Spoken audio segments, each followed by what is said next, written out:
നമസ്കാരം. മനുഷ്യൻ ഒരു സാമൂഹിക ജീവിയാണ്. ചുറ്റുമുള്ള ലോകവുമായും സഹജീവികളുമായും ബന്ധം സ്ഥാപിക്കാതെ മനുഷ്യന് നിലനിൽപ്പില്ലെന്നാണ് പൊതുവെ വിശ്വസിക്കപ്പെടുന്നത്. എന്നാൽ ഇതിൽ നിന്നെല്ലാം തികച്ചും വിഭിന്നമായി ഒരു സ്ത്രീയെപ്പോലും കാണാതെ 82 വർഷത്തോളം ഈ ഭൂമിയിൽ ജീവിച്ച ഒരാളുണ്ട്. മിഖൈലോ ടോട്ടസ്. ഗ്രീസിലെ ആത്തോസ് പർവ്വതനിരകളിലെ സന്യാസി മഠത്തിൽ തൻ്റെ ജീവിതം ചെലവഴിച്ച ഇദ്ദേഹത്തിൻ്റെ കഥ വിശ്വസിക്കുവാൻ പ്രയാസമുള്ളതും എന്നാൽ ചരിത്രത്തിൽ രേഖപ്പെടുത്തപ്പെട്ടതുമായ ഒന്നാണ്. പ്രകൃതി നിയമങ്ങൾക്കും സാമൂഹിക രീതികൾക്കും അപ്പുറം താൻ തിരഞ്ഞെടുത്ത വിശ്വാസത്തിൻ്റെ പാതയിൽ ഉറച്ചുനിന്ന ഈ മനുഷ്യൻ്റെ അപൂർവമായ ജീവിതയാത്രയാണിത്. 1856 ഗ്രീസിലാണ് മിഖൈലോ ടോട്ടസ് ജനിക്കുന്നത്.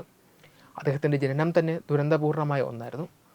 ജനിച്ച് വീണ ഉടൻ തന്നെ മാതാവ് മരണപ്പെട്ടതിനെ തുടർന്ന് അനാഥനായ ആ കുഞ്ഞിനെ ഗ്രീസിലെ ആത്തോസ് പർവ്വതത്തിലുള്ള ഒരു സന്യാസി മഠത്തിൻ്റെ പടിക്കൽ ആരോ ഉപേക്ഷിച്ച് കടന്നു കളഞ്ഞു.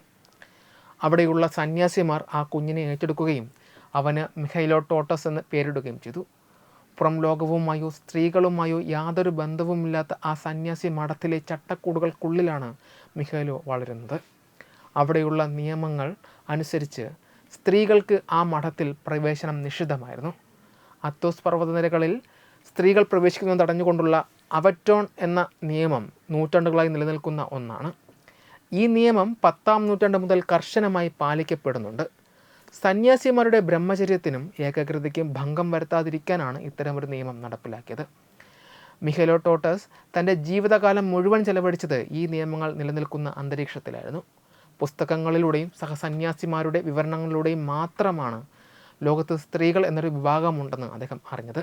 മിഖൈലോ ടോട്ടസിൻ്റെ ജീവിതം കേവലം ഒരു തടവറയ്ക്കുള്ളിലെ ജീവിതമായിരുന്നില്ല, മറിച്ച് സന്യാസചര്യകളിൽ അധിഷ്ഠിതമായ ഒന്നായിരുന്നു. പ്രാർത്ഥനയും ധ്യാനവും മഠത്തിലെ മറ്റ് ജോലികളുമായി അദ്ദേഹം തൻ്റെ ദിവസങ്ങൾ ചെലവഴിച്ചു. ആധുനിക സൗകര്യങ്ങളോ പുറം ലോകത്തിൻ്റെ പ്രലോഭനങ്ങളോ ഒന്നും തന്നെ അദ്ദേഹത്തെ സ്പർശിച്ചില്ല. മോട്ടോർ വാഹനങ്ങളോ സിനിമയോ വിമാനങ്ങളോ ഒന്നും തന്നെ കാണാതെയാണ് അദ്ദേഹം തൻ്റെ വാർദ്ധക്യത്തിലേക്ക് കടന്നത്. ലോകം അതിവേഗം മാറിക്കൊണ്ടിരുന്നപ്പോഴും ആത്തോസ് പർവ്വതത്തിലെ ആ സന്യാസി മഠത്തിനുള്ളിൽ മിഖൈലോ തൻ്റെ വിശ്വാസത്തിൻ്റെ ലോകത്ത് സുരക്ഷിതനായിരുന്നു. 1938 തൻ്റെ 82-ാം വയസ്സിൽ അദ്ദേഹം അന്തരിച്ചപ്പോൾ ലോക ചരിത്രത്തിൽ ഒരു സ്ത്രീയെപ്പോലും കാണാതെ മരിച്ച ഏക പുരുഷൻ എന്ന ഖ്യാതിയോടെയാണ് അദ്ദേഹം ഓർമ്മിപ്പിക്കപ്പെട്ടത്. അദ്ദേഹത്തിൻ്റെ മരണശേഷം സന്യാസിമാർ ഒരു പ്രത്യേക ചടങ്ങോടെയാണ് സംസ്കാരം നടത്തിയത്. ഒരു സ്ത്രീയെപ്പോലും കാണാത്തത് കൊണ്ട് അദ്ദേഹത്തിന് മറുലോകത്ത് പ്രത്യേക സ്ഥാനമുണ്ടാകുമെന്ന് അവർ വിശ്വസിച്ചു. ഇന്നും ആത്തോസ് പർവ്വതത്തിലെ സന്യാസിമാരുടെ ഇടയിൽ മിഖൈലോ ടോട്ടസ് ഒരു അത്ഭുതമായി നിലനിൽക്കുന്നു.